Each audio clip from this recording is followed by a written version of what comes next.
brought to you by V-Guard. આગળ સમાચાર સુરતથી કે જ્યાં મસાલા વિક્રેતાઓને ત્યાં દરોડાની કાર્યવાહી હાથ ધરવામાં આવી છે। અહીં ગૃહિણીઓ મસાલો ખરીદવા માટે પહોંચી હતી અને હવે તબક્કે અહીં આ દરોડાની કાર્યવાહી કરવામાં આવી। આરોગ્ય વિભાગે મસાલાના સેમ્પલ્સ લીધા હતા।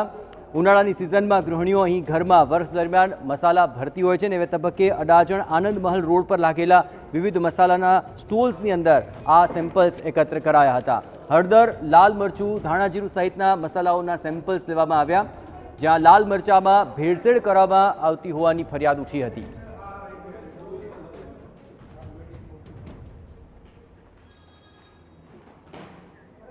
આ સમગ્ર મામલે વધુ વિગતે વાત કરવા માટે જોડાઈ રહ્યા છે ટીવી9 સંવાદદાતા યુનુસ। આ મસાલામાં ભેળસેળને લઈને ફરિયાદ હતી, શું તેને લઈને જ આ કાર્યવાહીની અંદર કશું હાથ લાગ્યું છે ખરું?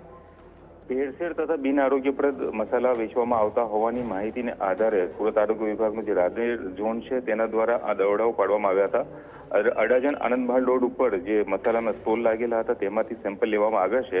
હળદર, લાલ મરચું, ધાણા જીરું સહિતના જે મસાલાઓ છે તેના સેમ્પલ લેવામાં આવેલા છે અને તેના જે રિપોર્ટ આવશે ત્યારબાદ આગળની કાર્યવાહી થઈ શકશે। હાલ તો આરોગ્ય વિભાગ દ્વારા આ નમૂનાઓ લેવામાં આવેલા છે કે બિન આરોગ્યપ્રદ જે મસાલાઓનું વેચાણ કરવામાં આવતું હતું તે ફરિયાદ અને જે માહિતીના આધારે આ કાર્યવાહી કરવામાં આવી છે।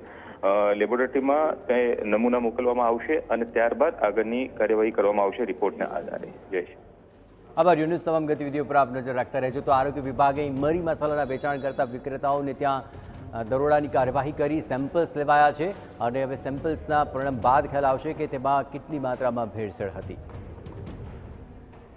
Brought to you by V-Guard.